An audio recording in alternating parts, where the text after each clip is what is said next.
Idealism prevails. Make the world a better place.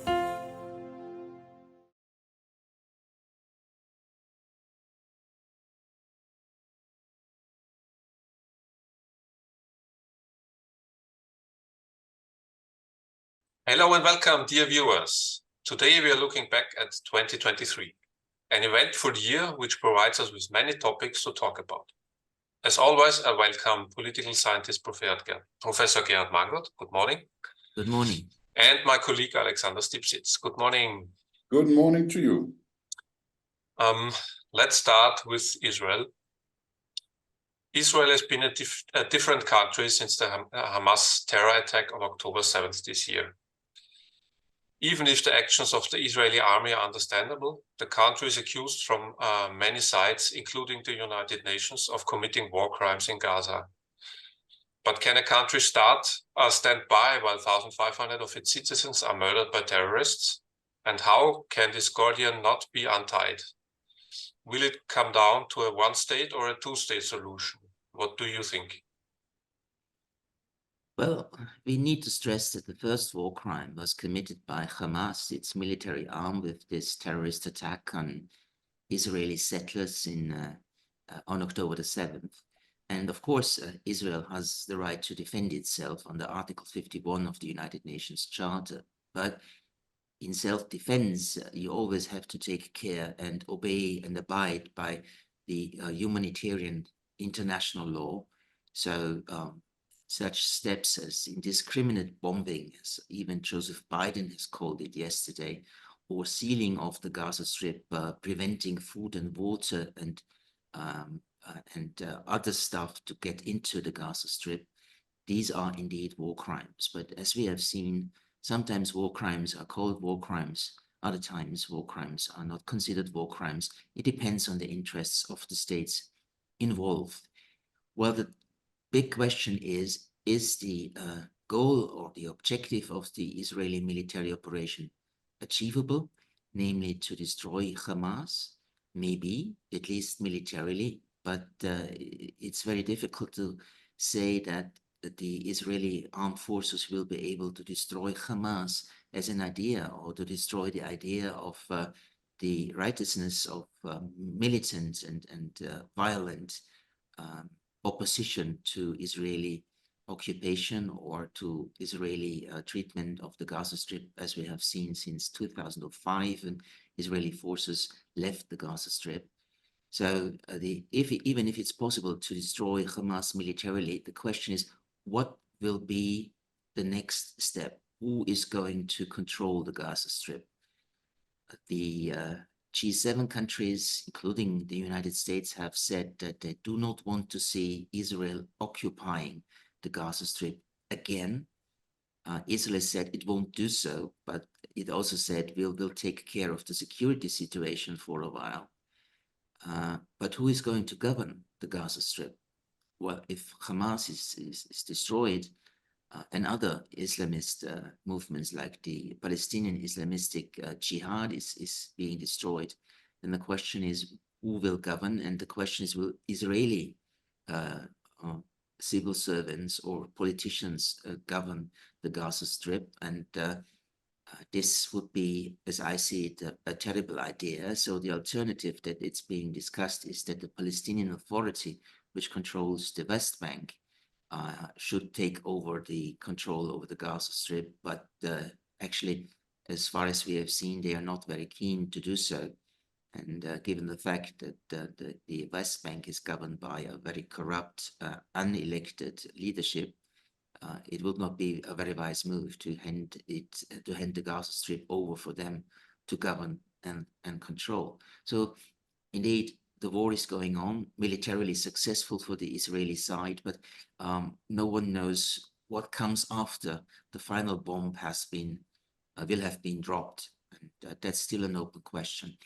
I do think that one of the reasons why this situation escalated once more is the fact that the path to a two-state solution has not been open for a long period of time.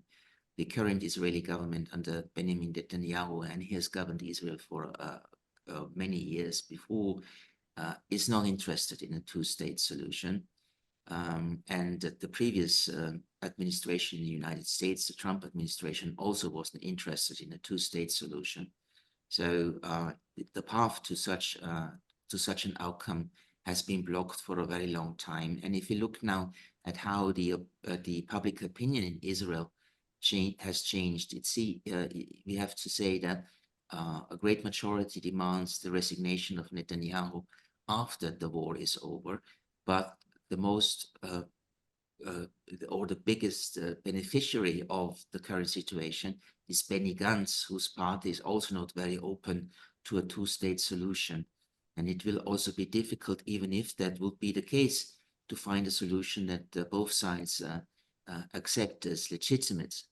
And so I think now this war will not bring us any closer to a two-state solution, although currently many governments, international governments, claim that after the war is over, a quick path to a two-state solution should be created and gone along. But I don't think that this is likely to happen. It will be in 1, 2, or 3 months' time, almost the same situation in the relationship between the Palestinians and the Israelis as it was before the October the 7th.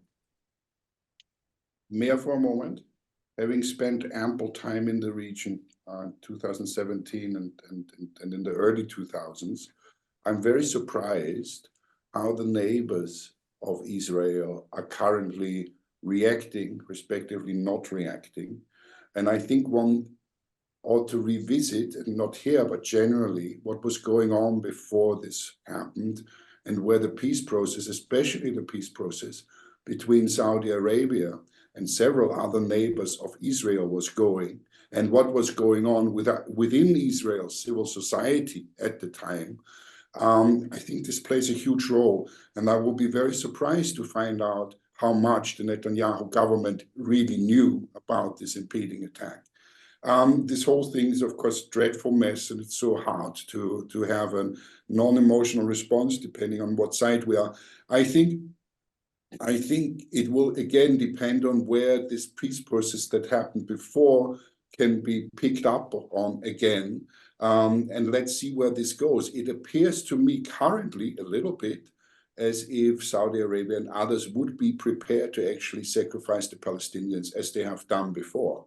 So maybe the enemies of the Palestinians somehow in this situation are not as much the Israelis as the whole situation down there in the Middle East, which has to do with so much more. I'm also curious what might happen. We'll get back to that when, in case the 2024 election goes the Trump way. But I think that will have to do with a lot of issues that we will be discussing today. But again, to summarize this, I'm really curious how this whole thing happened, because I absolutely cannot believe that the security forces of Israel, the way I know it, and the CIA did not know this was about to happen in some way. That would be just unbelievable to me. And that is somehow the real scandal here. I have a feeling it was instrumentalized by the Netanyahu government. And if that turns out to be, well, what can you say? Well, we have reports that the Israeli military and civilian side had information about an incoming Hamas attack already a year before it actually happened. The problem obviously was that it was not taken seriously.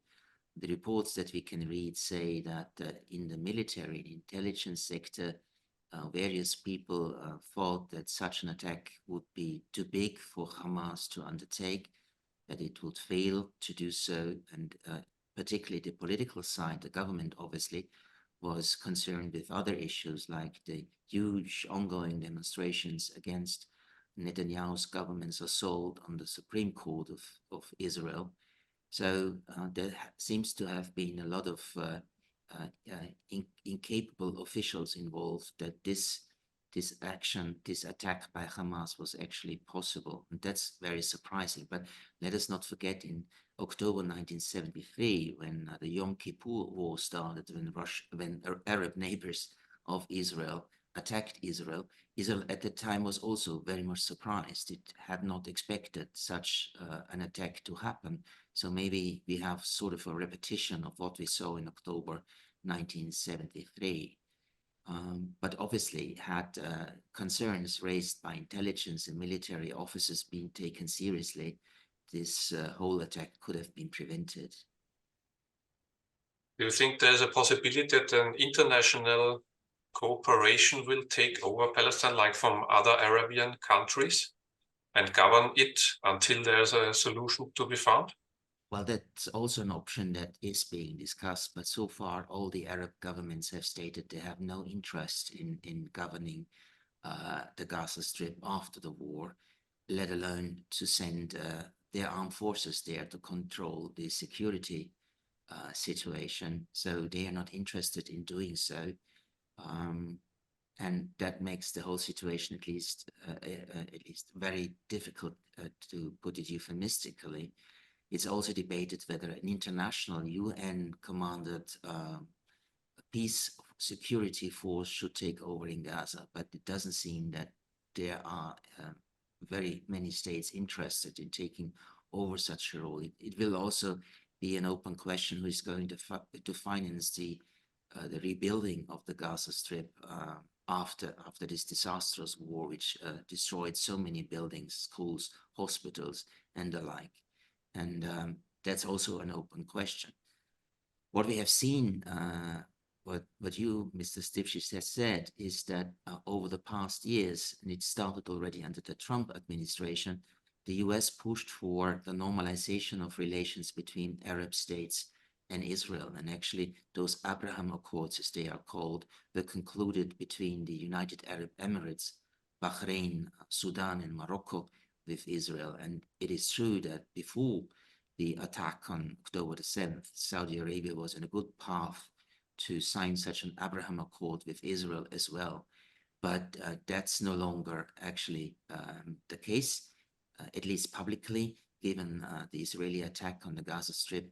There is no way for the Saudi Arabian leadership to sign such an accord. Although we have to say in private, Saudi Arabian officials still say they are interested in such a normalization with Israel, but it's not possible now. It will have to be delayed into the future, maybe into the next administration of the United States, which will be a Trump administration.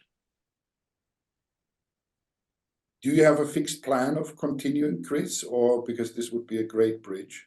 I have several topics, but we can switch as you like. So you can go on. No, I just thought this was a very good bridge. In my humble opinion, I have to say that the US so far has been, the Biden administrations generally has been handling various issues quite diplomatically. As you mentioned yesterday, Biden has criticized the Israelis unusually clearly for the way they're going about the situation in Palestine. Maybe we go to the Biden administration as we're looking back on this year. How do you feel the Biden administration has handled itself, considering where the economy is and how it is unfortunately betrayed as incompetent or not? This is to be debated. Where do you stand on the Biden administration, and does it have a chance to survive the next elections? Well, I think the Biden administration has handled various issues very well, economic issues, financial issues. It has been able to build the strong Western alliance supporting Ukraine against Russia's aggression. But we also have to say the Biden administration failed in other sectors, particularly in the sphere of migration control and border control between the United States and Mexico. And what is most important, Biden is not very popular, even despite the fact that he handled various issues quite well, as I've said. He's not very popular. And currently, we have to say, in 5 of the 6 swing states of the United States, so states where sometimes the people vote for a Republican, the other time vote for a Democrat, in 5 of those 6 swing states, Trump is beating Biden, according to the opinion polls, we have. And it's very likely, but not definitely sure, that Trump will be the candidate of the Republicans in the presidential elections on November the 5th next year. When we look at the various Republican candidates for the nomination of a presidential candidate, we see that Trump is leading by far. About 50% support the candidacy of Trump, and the others are very far behind, like Nikki Haley or Ron DeSantis. So currently, at least, it seems that Trump will be the winner of the Republican primaries. It, of course, all depends on how the court trials that are ongoing will end. If Trump is finally ending up in prison, we don't know. But even if he was incarcerated, he could run for the presidency. Actually, we had such a case in 1920 in the United States, when the head of the Socialist Party of the United States was in jail, but still ran for the presidency and gathered almost 1 million of the votes. But of course, this is not to say that Trump running for the president from jail will have the opportunity to beat Biden. The problem for Biden is that the current war between Israel and the Hamas is actually alienating a lot of young voters from the Democratic Party, because they consider the way that the United States is responding to the war as inadmissible.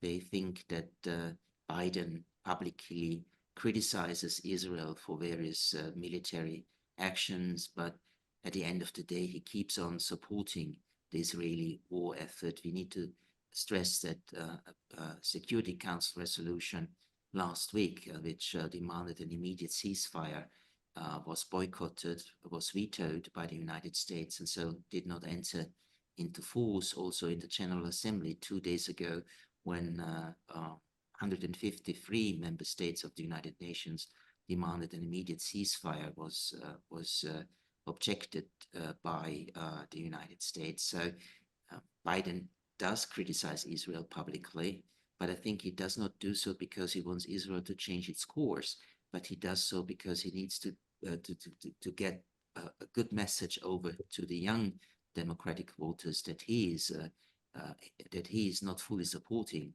Israeli actions. But here, words and deeds are not meeting each other.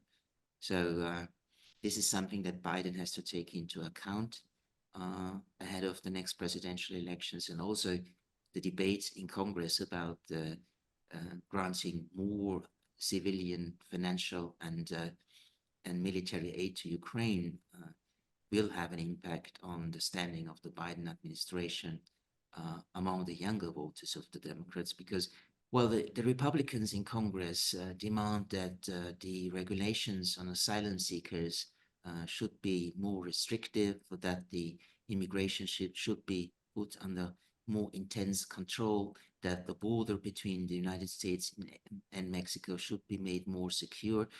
So in total, they want a different migration and asylum policy of the Biden administration. And if the Biden administration does not give in, they're not going to decide to deliver more aid to Ukraine.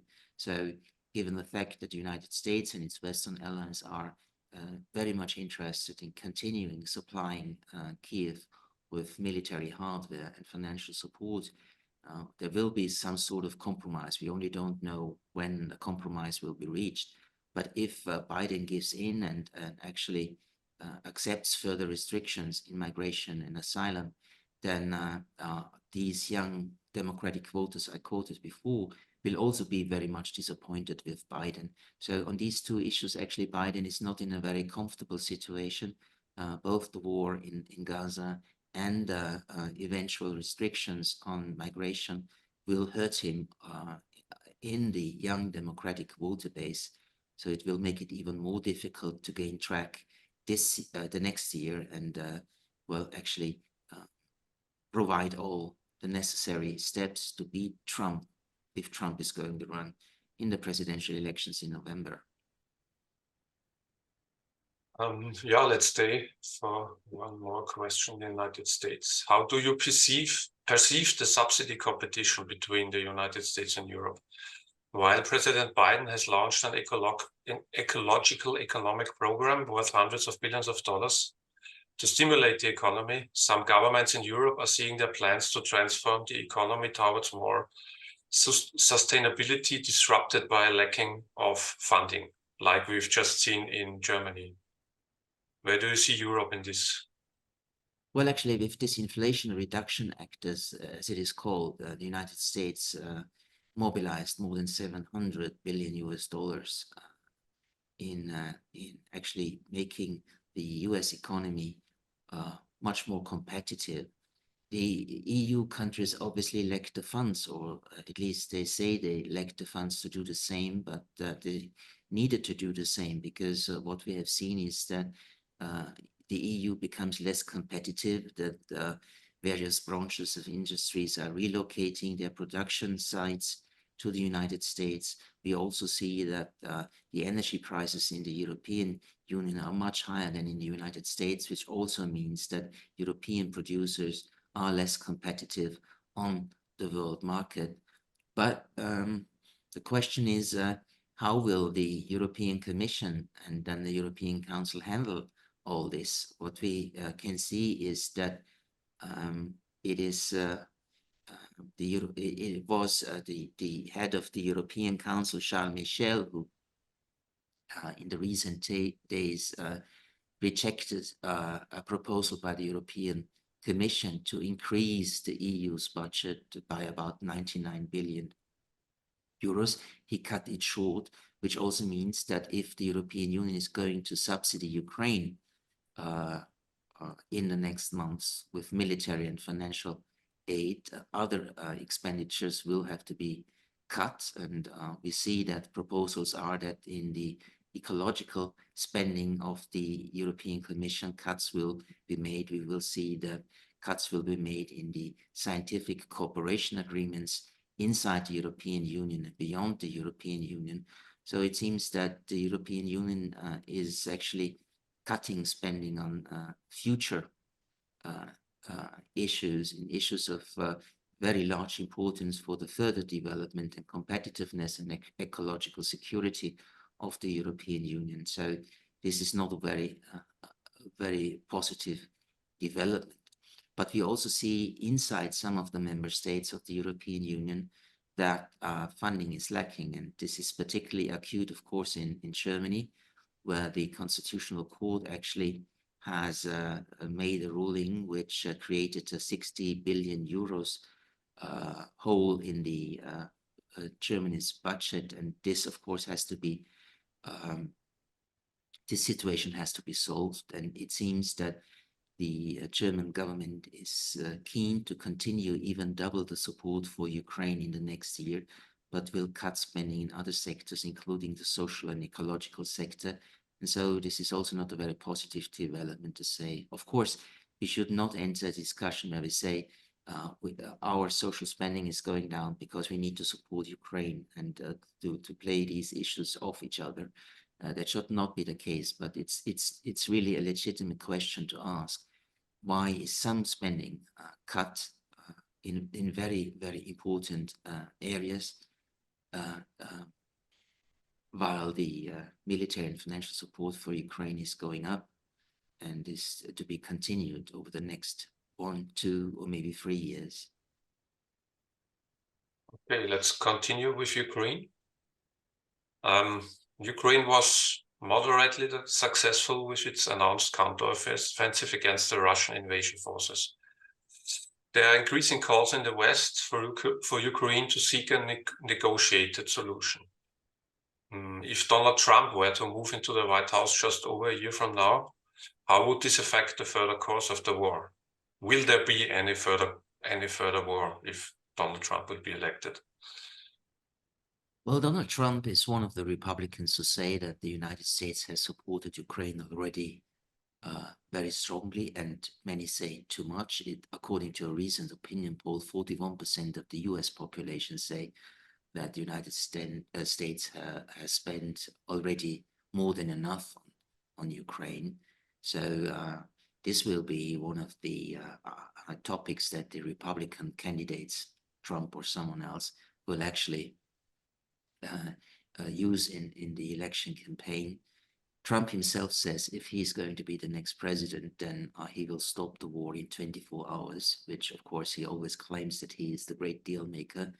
But if the financial and military support for Ukraine is not going down in the current final year of the administration, next year namely, then at the latest, the Trump administration will cut the support of Ukraine significantly. The big issue is where will the financial and military support of Western states for Ukraine go to? Well, there might be a compromise in the US Congress between the Republicans and the Biden administration about continuing the support. There might not be such a compromise, or the volume of support that Biden is asking for, namely $61.4 billion will be cut significantly by the Republicans. So if the support goes down militarily and financially, the situation for Ukraine will deteriorate massively. We have seen this year that the counteroffensive of the Ukrainian armed forces has not been successful, at least not as successful as had initially been expected and even hoped for by Western countries, and of course the Ukrainian government itself. The Supreme Commander of Ukrainian Armed Forces has said in a commentary in The Economist a couple of weeks ago that currently we are in a stalemate. The front line is not moving significantly. And he said without a real high quality improvement of Western support, Ukraine will not be able to overcome this stalemate militarily. He was even immediately criticized by President Zelensky, and we have seen various signs of growing tensions between the civilian and military leadership in Ukraine over the past 6 to 9 months. So the big question will be if the offensive actually has to be declared as to have failed, and if there will not be significantly more military support for Ukraine in the next year to get away with the stalemate, then the pressure on Ukraine might be stronger to find sort of a negotiated solution. Of course, the official claim by the West has always been it's the Ukrainian government to decide the war goals, and it's Ukraine to decide when and if it enters negotiations with the Russian side. But this is just the public opinion or the public statements made by Western countries. The failure of this year's offensive and the expectation that an offensive next year will not bring significant changes at the front line has increased pressure from some Western governments to find sort of a negotiated solution, to at least sign a ceasefire agreement with the Russians and freeze the conflict, which the Ukrainian government actually is rejecting outright and is saying it will not actually accept and abide by Western pressure to negotiate with the Russians. And we indeed have to say, if the conflict would be frozen, then this would be sort of a victory for the Russian side, because if there's a ceasefire, then the Russians can consolidate their control over the occupied Ukrainian regions in the south and in the east. The Russian armed forces can be regrouped. They can be strengthened both with military hardware and personnel. And this would mean, that is the argument of the Ukrainian government, that in 2, 3, or 4 years, a refreshed Russian army might start to attack additional Ukrainian regions. Well, that is a valid argument. So what I think is, if we are going down the path of finding a ceasefire between the two warring parties, at the same time, Ukraine should be strengthened militarily to such a great extent that it will be a deterrent factor for any further Russian aggression against Ukraine in the future. So it needs to be guaranteed that after a ceasefire, Ukraine must be strengthened to the extent to be able to deter any future Russian attack. Okay, thank you. That's a very good analysis, I believe.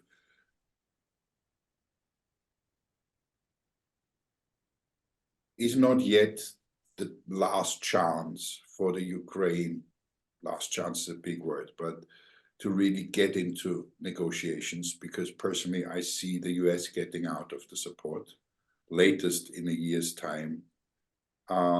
Europe not having the resolve actually internally, and we may discuss the rise of the right in Europe and worldwide a little bit later still. I think it's one of the most problematic things. Who has, or do you believe there is in Europe enough capacity to arm the Ukraine sufficiently? Or have we not, because of, I would say it's been a failure, this counter-offensive, because of the situation where we are at now, that Russia is in the best position here? And what does that mean for Europe? Is there still, I don't see it anymore, but is there still a chance?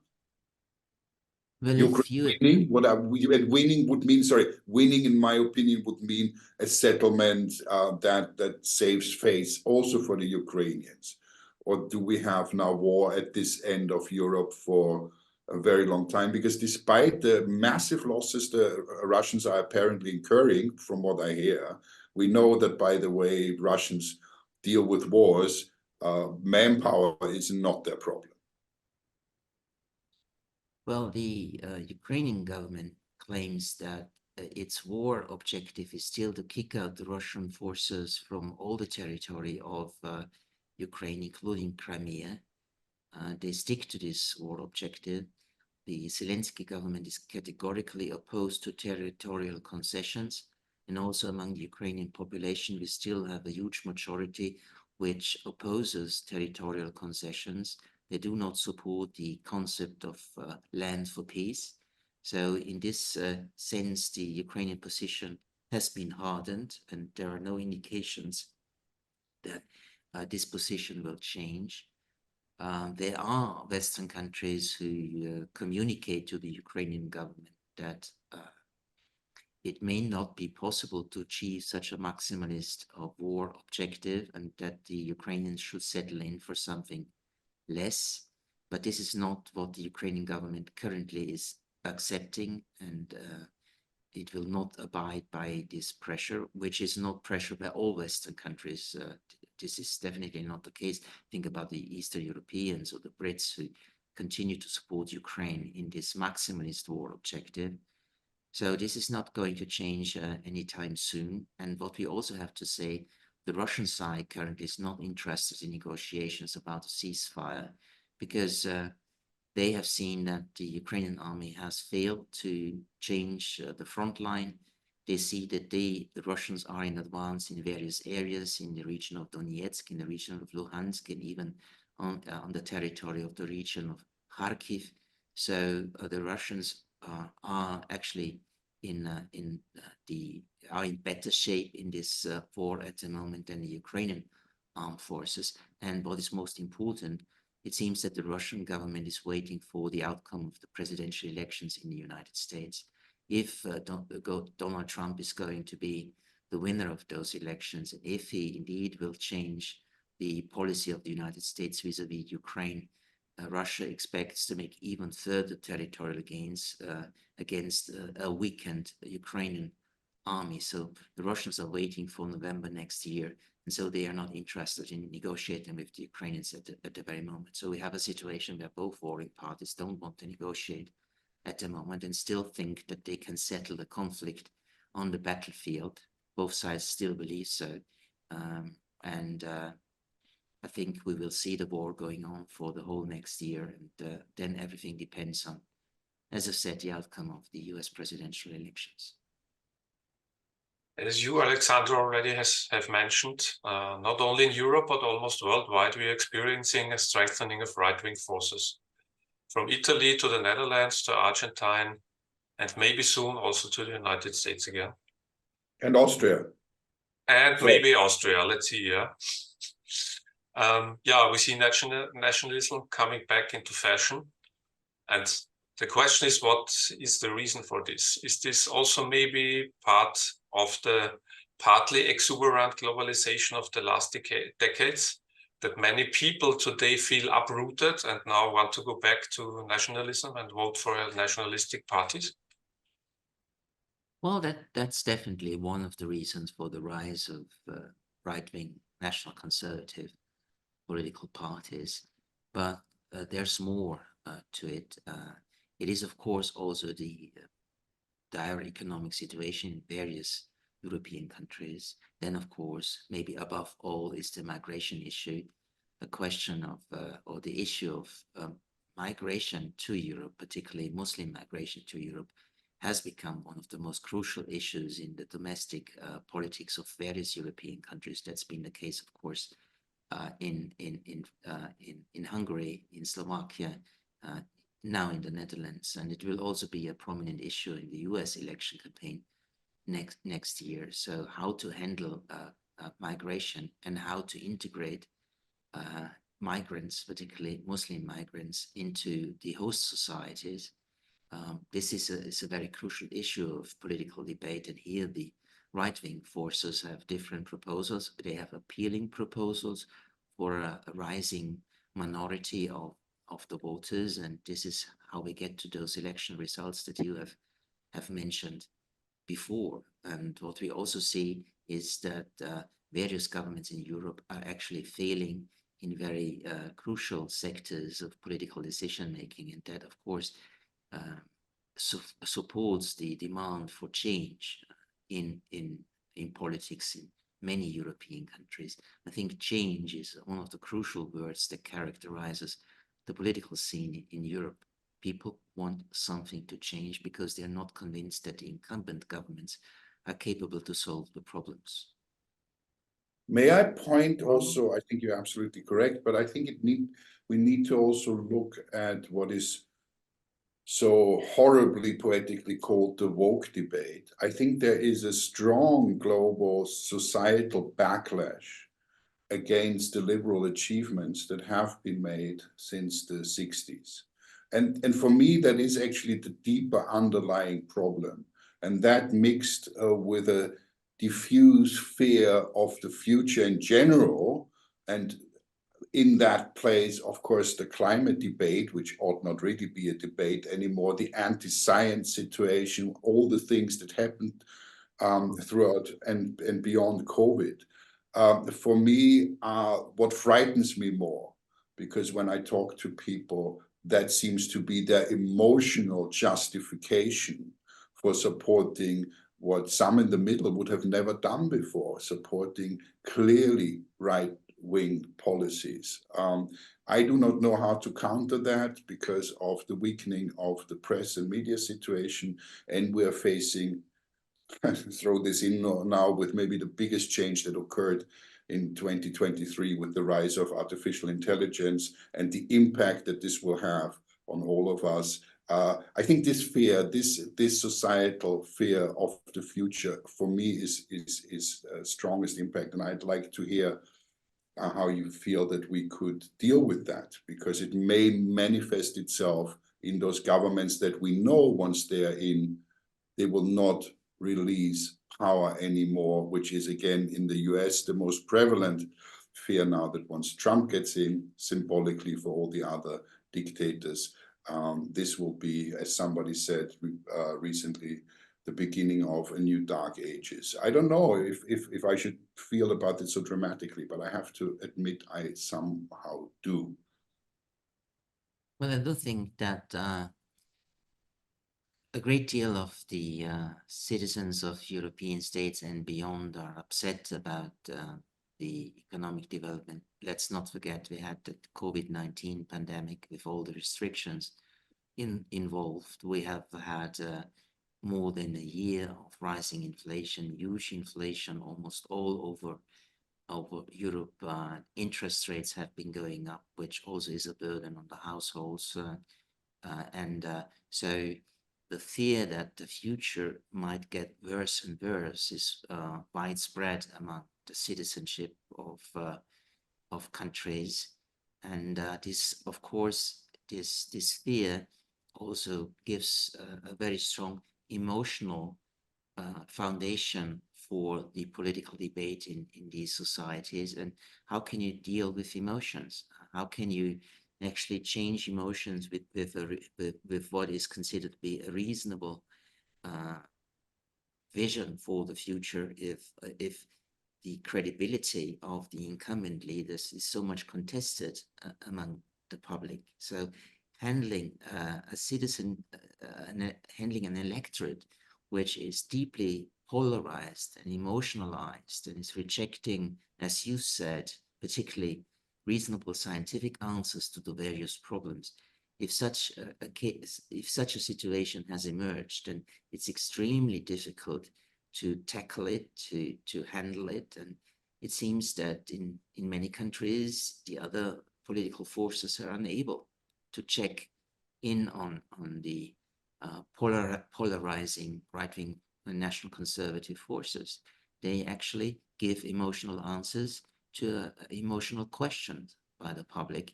And it seems that this definitely works very well.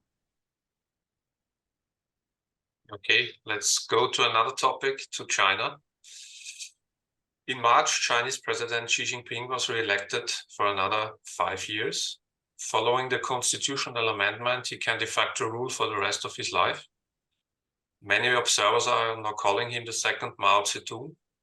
Will Xi's increasingly autocratic and bellicose rule have the same negative impact on China as Mao's, and maybe on the whole region around China? Well, indeed, she's the most, or the strongest leader of China since the era of Mao Zedong. That's indeed the case. All the successors to Mao have been very much restricted in the political decision making by sort of a collective leadership. She has managed to actually control the Communist Party. He also controls the ideological debates within the Communist Party. And for our concern, or what concerns us in international relations, we see that she has made China much more aggressive in its region, vis-a-vis Taiwan, of course, vis-a-vis the neighboring countries of the South China Sea, which China claims for its own, following the policy of the 9-dash line, as they call it. So China has become more aggressive in its foreign and security policy, has become more aggressive militarily in the region, and actually now faces the United States, which is keen to accept a new Cold War between the two countries, because the United States is a country in relative decline, whereas China is a country, or at least was a country of relative gain. And in such situations in history, there's always the fear that the dominant state who is going down, who loses power, initiates a conflict, a confrontation, or even a war with the ascending power, in this case China. And that, of course, is the most difficult and the most dangerous situation, that the relationship between the United States and China, which is a relationship of rivalry and competition, will turn into a relationship of confrontation. Despite all the efforts that we have seen over the past 8 months to improve relations between the two countries, I don't see that the situation between the two will improve significantly, neither from the Chinese side, but particularly from the US side, because we have a bipartisan consensus in the United States, which is anti-China. China is actually handled in the public debate similarly to how the Soviet Union was handled during the Cold War. So no one dares to be soft on China. Everyone wants to be tough on China, and Biden needs to remain tough on China, because otherwise the Republicans will criticize him that he's, as I said, soft on China. So as far as the bilateral relationship is concerned, I'm not very optimistic. We will continue to see efforts to handle a growing confrontation, but I think we will head into more confrontation in the next years to come. I would definitely agree with that, but don't you think, it's just a phrase, but how do you feel about those who say China is not, we shouldn't worry so much about China? because China has had a tendency over the last 800 years to, whenever it rose to a certain point, to also implode in a way. There's an enormous demographic problem coming, which is really crazy. The more I study it statistically, how quickly societies actually collapse once the babies are gone. This is fascinating, actually. There is a huge economic problem at the moment with the bubble on the housing market in China, and so on and so forth. And of course, I feel here, even here in former Eastern Europe where I live, people becoming more and more reluctant to buy Chinese goods. And we actually do have, also helped by the economic, by the disruption of trade during COVID, we have a decline of their exports, the way I've been told. So it may be that China has so much to deal with internally that they will not be as much of a threat as some make them out to be. Well, you're absolutely right with mentioning all the many and very serious domestic problems in Chinese society. That's indeed a fact, and it will have an impact on the speed of the ascendance of China to the status of a global power. But I do think that the political objective will remain to become a global power, that China should be equal to the United States. That is very much the conviction, maybe even the obsession of Xi for the next decades to come. So despite all the domestic problems, which, as I've said, will slow the pace of ascendance will still be what characterizes China's position in the international system. And the United States, for more than 200 years, has a policy that the United States should be the regional hegemon in the Western Hemisphere, meaning in North, Central, and South America. And this should be protected, which the US has been able to do for 2 centuries now. But the US foreign policy also always was focusing on preventing the emergence of a hegemon in other regions, be it in Europe, be it in the Persian Gulf, or be it in East and Southeast Asia. And so it will remain the crucial objective of US foreign policy to prevent the rise of China to the status of a regional hegemon. And here the two sides clash. That's what the Chinese want to be, and this is what the US wants to prevent. So the main courses of the foreign policies of these two countries are in a way that there will be more and more confrontation. Xi has said more than a year ago that the Pacific Ocean is large enough to have 2 great powers. And when he met Joseph Biden a couple of weeks ago in San Francisco, he said the globe is big enough for two superpowers.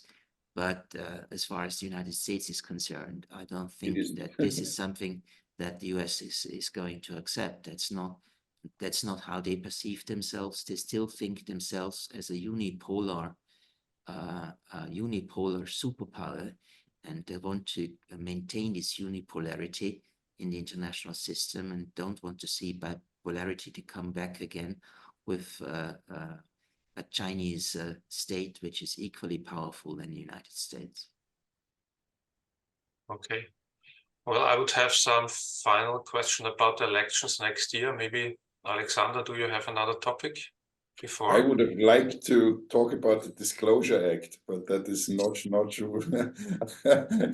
No, I'm serious, but I won't. But yes, I do actually. I think there is one topic that on the political science debate for me is not prominent enough, although I feel that all of politics should look at it daily, and that's the climate debate.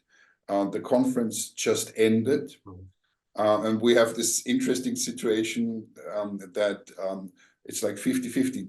It was a great success because apparently the end of fossil fuels has begun. At the same time, sequestering of carbon and use of fossil fuels is still prevalent.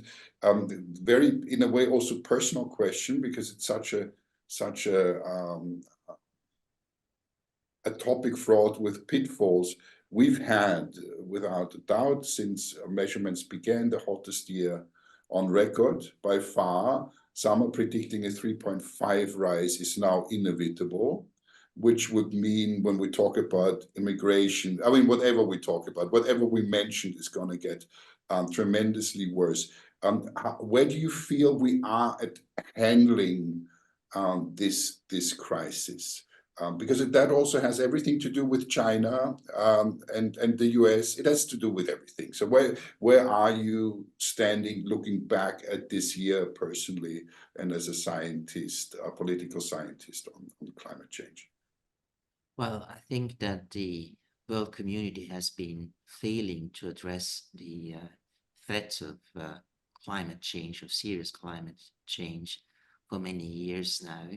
They don't actually take the steps that are necessary to achieve a goal that officially has been proclaimed in 2015, namely to stop the rise of global temperatures at an increase of 1.5 degrees Celsius. So this objective will not be achievable anymore, particularly not after the conference that has just ended, the climate conference that has just ended. I think that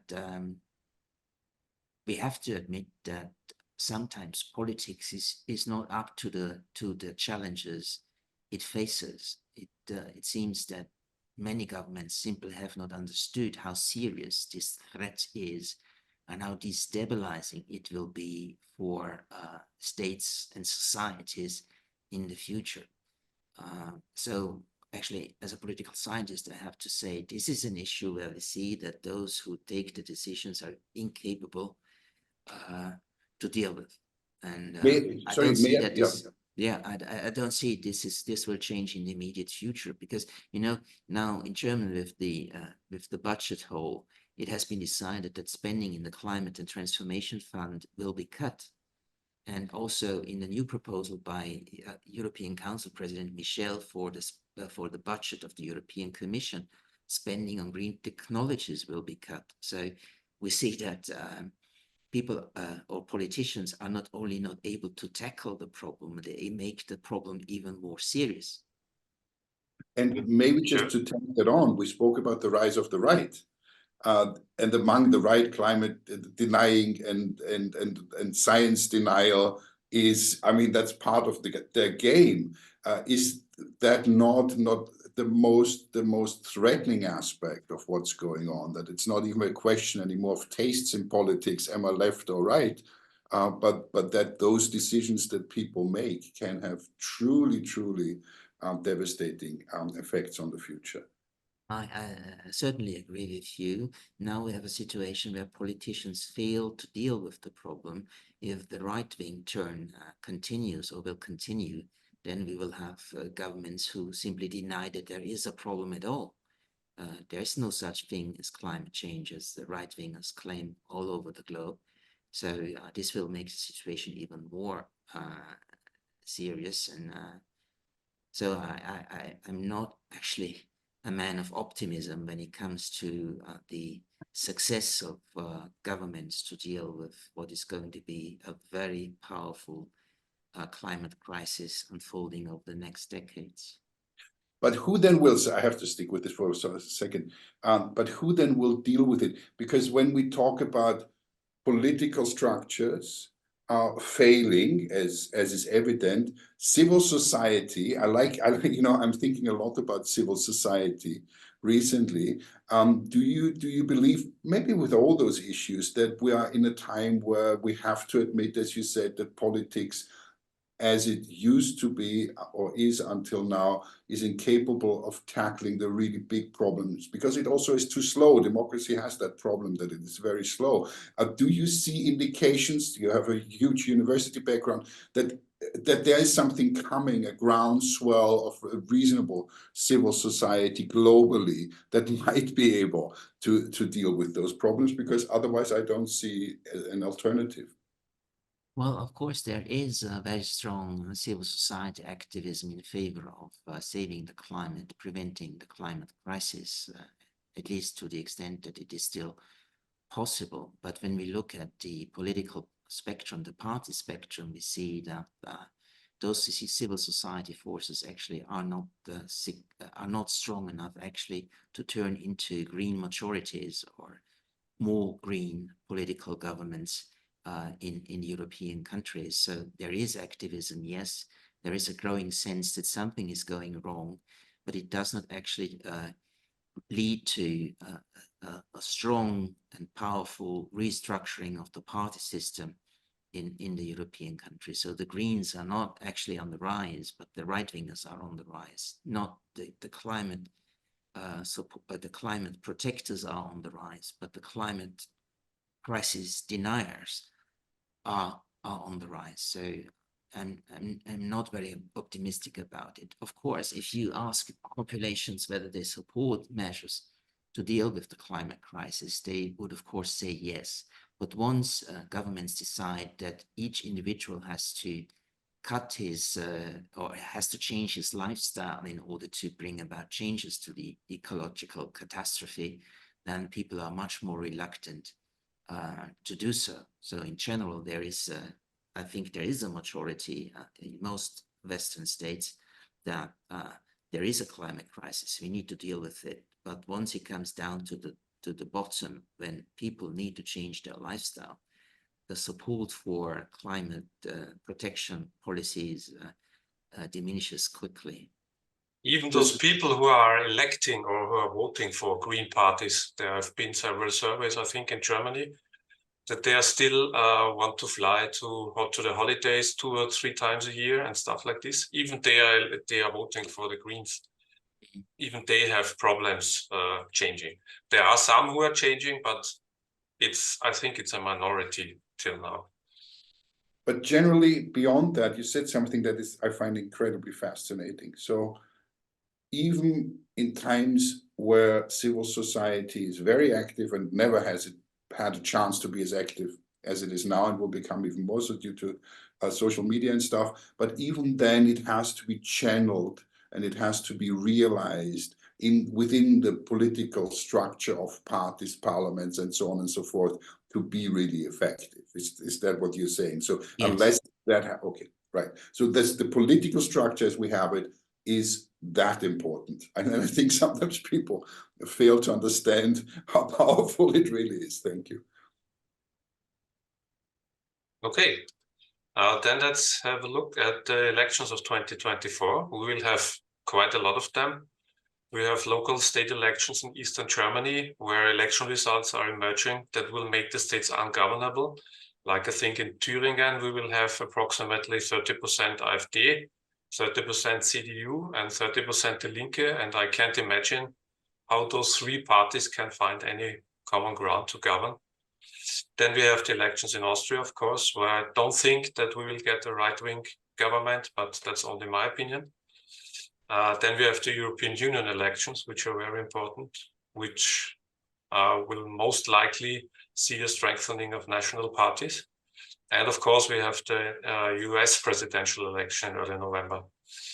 So how big of a change will we see next year after these many elections in the world politics?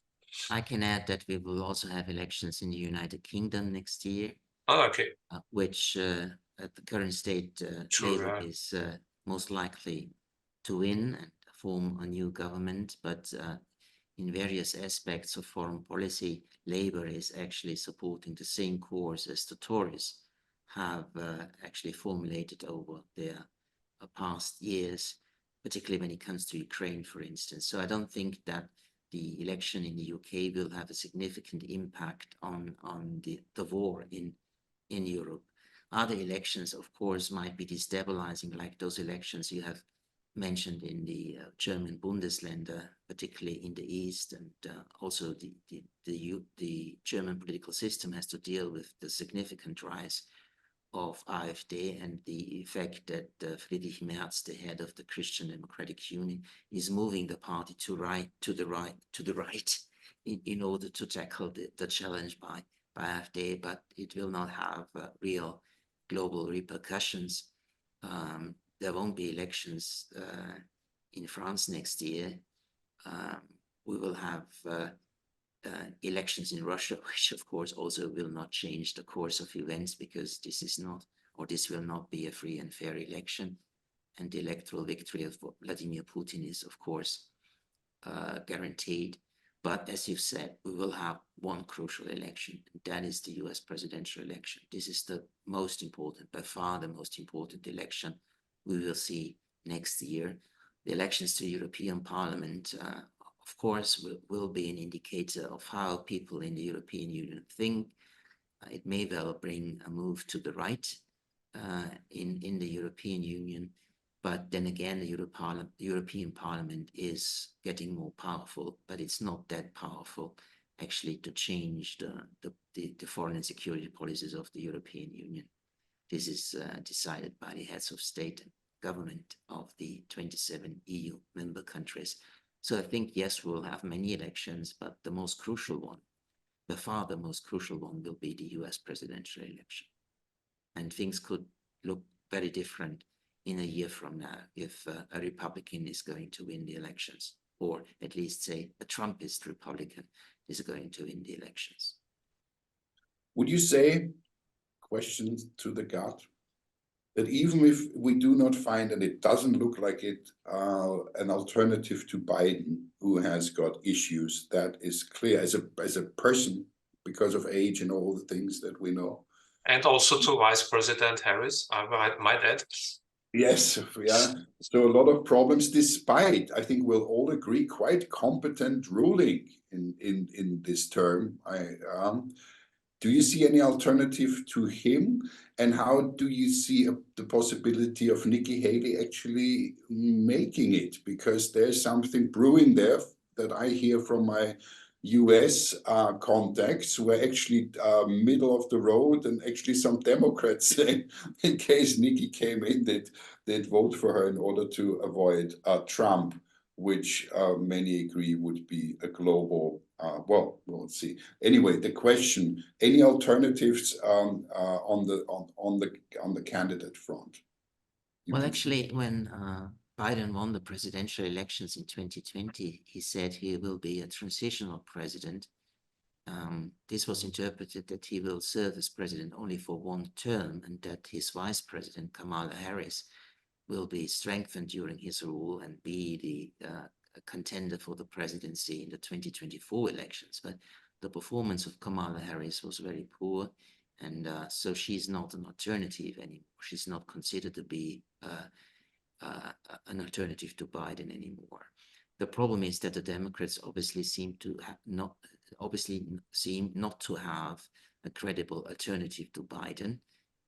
So even if Biden would not have personally decided to run again, maybe the Democratic Party would have had to convince him to run again, because of the lack of competent younger professionals and politicians inside the Democratic Party. Yes, indeed, Nikki Haley, the Republican, is gaining strength ahead of the Republican primaries. She's now in second place. She has actually taken the second place from the Florida governor, Ron DeSantis, but she's still very far behind Donald Trump. But I think that Nikki Haley will become the threat to Trump's candidacy in the Republican primaries next year. It will not be Ron DeSantis, let alone some of the other contenders, but it will be a duel between Trump and Nikki Haley. Nikki Haley, for instance, would of course continue with supporting Israel, supporting Ukraine. She also will continue in confronting Russia and confronting China.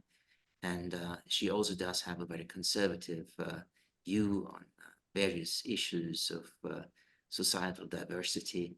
So, well, maybe she might not be as worse as Trump, but I don't think that Nikki Haley as US president will be a development we should be very happy about. Just for fun, predictions. I predict a very narrow Democrat win because I have to believe after so many years in the US that people do not go the fascist way. What do you say? Well, currently, I think Trump would beat Biden, Yeah, according now, to all currently. the service we have. But this can change, of course, over the course of next year. And I think at the end of the day, we will see an anti-Trump coalition making Biden the president again, not because they support Biden or are very fond of Biden, but they want to prevent Trump from returning to the White House. And I think this will bring, as you say, a narrow victory for the Democratic Party. But it's difficult to say. So many things can happen over the next 12 months. So predictions at this stage are very, very difficult. Maybe one should not make predictions now. But if I am asked to do so, then I think, as you do, that the Democrats will win the presidential elections again. Let's hope so. Let's Okay. bet on it and we'll Yes. find it. I think we know some people who could facilitate that. Thank you so much. Okay, So yeah. good to see you. And take good care over the holidays. And we Yes. may just gather again to discuss all of this, which Yes. always helps me to think about it more clearly. Thank you. Definitely next year, yeah, we will see each other again, yeah. Thank you for doing the conversation with me. I appreciate that. And of course, have a happy Christmas or happy holidays. And I'm happy to see you again next year. Maybe Be well. till the end of January or some date. Naschledanou. Ciao, ciao. Ciao, ciao. Goodbye. Bye-bye. Idealism prevails. Make the world a better place.